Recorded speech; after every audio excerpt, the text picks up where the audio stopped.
Traffic! Mga motorista sa North Luzon Expressway papasok ng Metro Manila na perwisyo ng heavy-gat na traffic.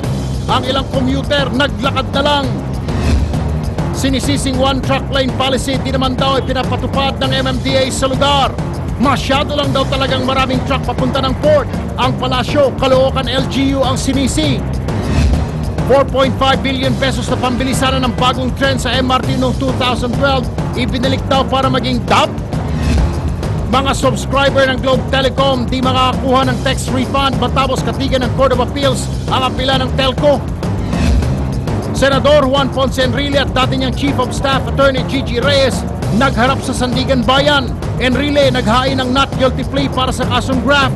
Si Reyes naman humiling ng laptop at internet sa selda. Umano'y cyber sex den sa Bulacan sinalakay ng NBI. 4 na menor de edad na ginagamit ng isang Australiano na rescue. Sa Action Sports, Gilas Pilipinas gumawa ng kasaysayan matapos makuha ang unang panalo sa World Cup sa loob ng 4 na dekada.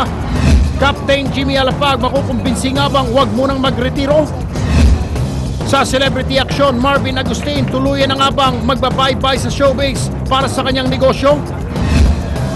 Eraserheads muling nagsama-sama at gumawa ng bagong kanta. At sawa na ba kayo sa traffic? Sumakay na lang ng helicopter ala taxi. Magkano naman ang pamasahe? Alamin! Live mula sa TV5 Media Center Reliance, nagbabalita ang hepe ng News 5, Luchi Cruz Valdez. Kasama si Tol Erwin Tulfo. Higit sa balita, aksyon.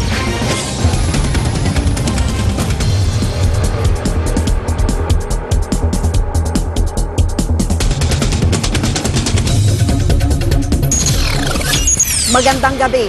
Matinding traffic ang nararanasan ng mga sasakyang nagmula sa North Luzon Expressway papasok ng Metro Manila. Ang sinisisi, ang one-lane policy raw ng MMDA para sa mga truck. Para sa update na report, si Romel Lopez live mula sa command center ng NLEX. Romel. Yes, Tucci, kaninang umaga pa nga ay matinding trapiko na ang sumulubog sa mga kababayan nating palabas nga nitong NLEX southbound. At hanggang ngayon, sa monitoring ng NLEX, makikita na nyo na hanggang ngayong dumilim na nga, ay yan pa rin yung bumper to bumper at usad pagong na daloy ng trapiko. Sa pinakahuling monitoring nga ng NLEX, nasa may Valenzuela exit na, yung buntot ng traffic na yan, 5 kilometro ang layo mula nga rito sa may Cloverleaf. Simula pa, kaninang alas 6 ng umaga, Luchi, yung traffic na yan, at kanina, yung ilang mga mananakay napilitan ng maglakad kahit dito pa lamang sa NLEX sa tindi ng traffic. Nagmisdo lang mahabang parking lot ng mga sasakyan ang kabahan ng NLEX southbound kaninang umaga. Kung umaandar man ang mga sasakyan, bahagya lang. Alas 6 ng umaga nang umalis sa Valenzuela ang truck driver na si Danny papuntang Pier sa Maynila. 5 oras na, nasa Bonifacio pa rin siya. Sinunod lang daw niya ang one truck lane policy ng MMDA at ang express trade lane ng lungsod ng Maynila. Napakatagal, napakahirap talaga ng biyahe ngayon. Mula kanina hanggang sa Valenzuela, bagong maaga pa yun, alas 6, anong oras na? Mag-alas 11 na? Oo, ilang oras na, 5 oras na. 6 na oras na rin ang bus driver na si Jun sa kalsada. Sa mga traffic yan. Sabay-sabay. Ang mga pasahero, di na may pinta ang mukha. Yung NLEX po, biniyangin namin ng 2 hours mahigit. NLEX pa lang yun. Per week. Papasok mo ngayon? Kailangan kong pumasok. Paano yan? Late na. May exam pa man din ang isang ito. Wala na, hindi na nakapag-take. Wala traffic wala magagawa uwi na lang. Kaya naman ang mga di na kinaya ang traffic, naglakad na lang. Gate ng MMDA, walang one truck lane policy sa Bonifacio, C3 at Road 10 na siyang ruta ng mga truck galing norte patungong Pier. Epektibo lang daw ang one truck lane policy sa ilang parte ng C5. Kombinasyon daw ng makapal na volume ng truck at ginagawang kalye sa Bonifacio ang matinding traffic. Akala nung iba may one truck lane policy na rin doon, hindi. Yun lang talaga yung kasya doon. Because of the sheer volume of trucks coming from the Port of Manila, talagang bumara na yung NLEX papuntang NLEX at panaka-naka naapektuhan din ng EDSA. Ang lungsod naman ng Maynila, hugas kamay sa gusot, lalo na't normal naman daw ang galaw ng trapiko sa nasasakupan nilang ruta papasok ng port area. Siguro ano lang yan, sa matter of implementation, but as far as Manila is concerned, we're very strict with our the express trade lane. Nangangamba tuloy ang grupo ng mga importer at truckers. Buong maghapot magdamag, one track lane policy na lang. So paano mo aasahang makagalaw ng mabilis ang mga truck at para makabawas ng kargamentong sobra-sobra sa pier kung limitado ang dadaanan mo? Luigi, ayon nga sa NLEX, nagulat din sila kanina doon nga sa biglaang build-up ng mga sasakyan kaninang umaga. Ang problema daw talaga ay congested na yung mga daan paglabas ng NLEX, kaya naman di makalusot kaagad na mabilis yung mga palabas nga rito ng expressway. Narito naman ang paliwanag ni Ginoong Robin Ignacio, ang Head of Traffic Management and Safety Department nito ng NLEX. Parang one lane na pinapadaanan lang sa mga trucks going inside nung port. At napansin nga namin maraming trucks. So, yun yung tinitingnan namin na ano. But then, naka-receive din kami ng information na parang may rerouting ng Caloocan. So, since marami yung mga dumadating na information na informally sa amin, parang sa ngayon, through the assistance siguro or yung ano ng mga authorities sa Metro Manila, sana makita o masabihan din kami yung totoong or yung nagkukos yung dahilan ng cause ng congestion. Luigi, paalala naman sa mga motorista ngayon nga matindi na ang daloy ng trapiko ay konting lamig ng ulo para makaiwas tayo dun sa hindi inaasahang aberya o gulo. Luigi. Maraming salamat sa iyo, Romel Lopez. Samantala ay sinisisi naman ang Malacanang sa lokal na pamahalaan ng Caloocan itong matinding traffic na umabot na hanggang NLEX. Bukod sa rerouting, nagsara pa raw ng ilang kalsada ang Caloocan LGU. Dumipensa naman dito ang mayor ng lungsod. Para sa update, may live report ang aming kasamang si Dindo Flora. Dindo. Erwin, dito sa kinatatayuan ko sa City Road, dito sa Caloocan City, wala nang galawan yung mga sasakyan, partikular yung mga truck na nagdagsaan ngayong araw na patungong Maynila para kunin yung kanilang mga kargamento sa pier. Bukod dyan, Erwin, sinisisi rin nila ang pagpapatupad ng Caloocan City ng one-lane policy at traffic rerouting. Bago pa man dumating sa kanto ng C3 at A. Bonifacio Road sa Caloocan, halos hindi na gumagalaw ang mga sasakyan. Bagamat maluwag ang kalsada papuntang expressway, mistulang parking lot naman ang kabilang linya dahil sa pila ng mga truck na patungong Caloocan at Maynila. Inilaan ang inner lane para sa mga pribadong motorista. Wala naman ditong dumaraan na sasakyan. Karamihan kasi naipit na sa NLEX at A. Bonifacio at ang ilan nag-iiba na lang ng daan. Reklamo ng mga driver, maghapon na silang naiipit sa traffic. Sabi nga ron, dapat isang linya lang hanggang pier. Oo. Mga ilang oras na kayo dito? Tagal na sir, alas 4 pa ang madaling araw umalis sa Bulacan sir. Sana naman ayusin at ma-decongest yung mga trucks dito, lahat nandito. Ang ilang mga magulang na sumusundo sa kanilang mga anak sa eskwelahan, napipilitang maglakad na lang. Lalakad kami kasi kahapon nung nakaraan nga, pupunta sa tutor, hindi na nakarating. Alas 9, hindi pa nakarating. So wala na. Ayon sa Caloocan Traffic, kinailangan nilang magpatupad ng one-lane policy dahil lalo daw magta-traffic ang kanilang mga kalsada dahil na rin sa dami ng truck na patungo ng pier sa Maynila. Kaya po namin pinatupad yung one-lane policy para po yung mga private at saka po yung mga pampaserong jeep, makakadaan pa rin po sila, dire-diretso po. Hindi po sila maabala. Pero yan talaga nagtatagal na yan dyan, nakapila. Opo, talaga sobrang tagal. Minsan nga 1 oras bago sila umandar eh. Yun po, pinakamatagal, 1 oras, 2 oras. Sinisisi naman ng Malacanang ang lokal na pamahalaan ng Caloocan na dahilan ng matinding traffic na umabot na ng NLEX. Sabi ni Cabinet Secretary Jose Rene Almendras, naglagay daw ng rerouting ang Caloocan at may ilan pang isinarang kalsada. Naungkat daw ito sa pulong ng Cabinet Cluster on Port Congestion kasama ang mga trucker. Dumipensa sa paratang si Caloocan Mayor Oka Malapitan. Sadya raw malaking volume ng truck ang bumiyahe ngayong araw. Erwin, sa ngayon nananatiling parking space itong northbound lane ng City Road dito sa Caloocan. Ito yung mga sasakyan, mga truck na papunta ng Manila. Pero itong southbound lane naman na papunta ng Araneta Avenue, patuloy lang naman yung daloy ng mga sasakyan. Ang kinakatakot ng mga residente dito, partikular yung mga motorista natin nakausap, since ang extension nito hanggang A13 pa ng ngayong buwan, matagal-tagal pa yung kanilang sakripisyo. Ang sinasabi naman ng Caloocan City, Erwin, kanina, dun sa mga traffic enforcer, meron silang ipinapatupad na one-lane policy. Ito yung kakaiba naman dun sa sinasabi ni Mayor Oka Malapitan na wala.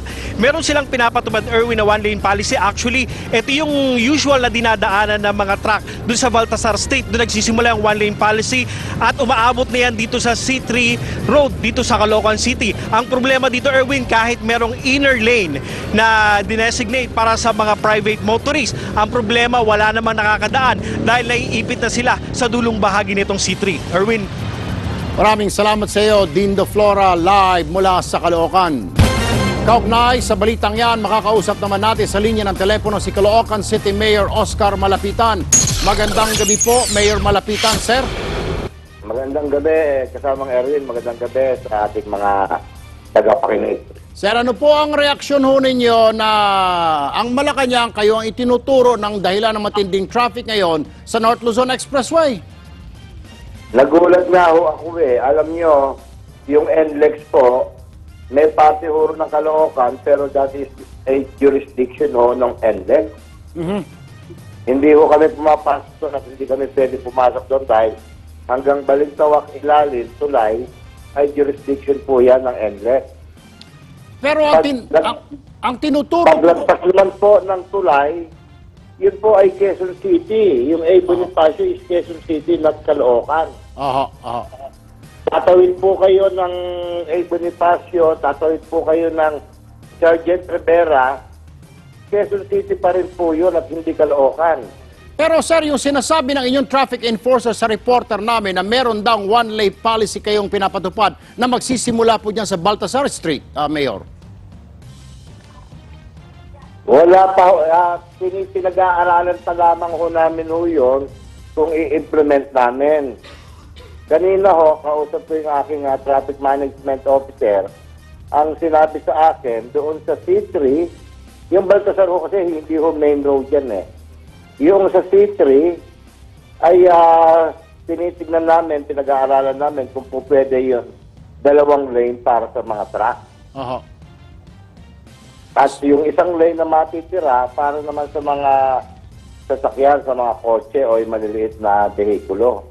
So ang ibig nyo sabihin, sir, kung hindi kayo ang may kasalanan dyan, sino po ang dapat sisihin ng pamahalaan? Wala po akong jurisdiction doon sa sinasabi ho nila sa NLEX A. Bonifacio, Quezon City po yun, at Manila. Wala akong part ng Caloocan doon. Doon ho sa C3, meron akong part ng Caloocan ho ron, pero pagtawid ho, is Quezon City na. Sir, paano naman ho itong sinasabing rerouting ngayon, Mayor?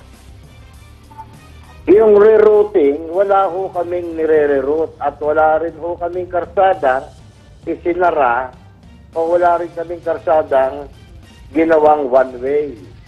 Meron ho yata silang tinutukoy doon sa Boni Serrano at doon sa Jesus Street. 20 years ago pa ho yung one-way. At meron pa rin ho silang sinasabi na meron daw hong ugnayan ang MMDA at sa akin pong tanggapan na magbukas ng mga karsada. Wala po ako nakukuhang sulat o liyang magmula po sa MMDA. Alright, maraming salamat po, Caloocan City Mayor Oscar Malapitan. Pwede maghabot lang sa mga Erwin? Yes, sir. Kung meron man ng instruction po sa akin ang Malacanang o ang MMDA, ay makikipag-coordinate po kami, lalong-lalo na ito yung ikabubuti naman ng ating mga mamamayan. Hindi lang ng Caloocan at mamamayan. Alright, maraming salamat po muli, Mayor Malapitan, sir. Posible pa raw lumala ang traffic sa susunod na 2 linggo ayon sa MMDA. Yan ay dahil aarangkada na sa Lunes ang last mile truck routes. Parte ito ng kautusan ng Malacanang para mahakot ang mga natenggang container sa mga pantalan. Umaaksyon si Jun Loyola. Malayang makakabiyahe sa Metro Manila anumang oras ang ilang truck simula Lunes. Parte ito ng napagkasunduan ng Cabinet Caster for Port Congestion na tinawag na last mile truck routes. Ang siste, mula umaga ng September 7 linggo hanggang tanghali ng September 8 Lunes ay magkakabit ng sticker ang MMDA sa mga cargo truck na galing ng port area. Pipinturahan din nila ng katagang last mile ang unahan ng truck. Uulitin ito sa September 14 at 15. Ang malalagyan ng tag sa mga nabanggit na petsa ang exempted sa truck ban sa Metro Manila para madaling makapunta sa kanilang mga warehouse. Para ma-encourage na magtrabaho sila ng linggo at mailabas yung laman ng pier kasi hindi nagtatrabaho ng linggo yan eh. Aabangan sila sa gate ng pier. Paglabas doon, pag sila lumabas, patunay na nagtrabaho sila, didikitan sila. Tanging mga cargo truck mula port area na patungo sa iba't ibang warehouse sa Metro Manila ang sakop nito. Pero bawal pa rin silang dumaan sa EDSA, sa ilang bahagi ng Espanya, Ortigas, Katipunan, Recto, buong Taft Avenue, Makati Business District at Bonifacio Global City. 5,000 pisong multa at pagka-blacklist ang naghihintay sa mga lalabag. Ikinatuwa naman ito ng mga truck operator pero dapat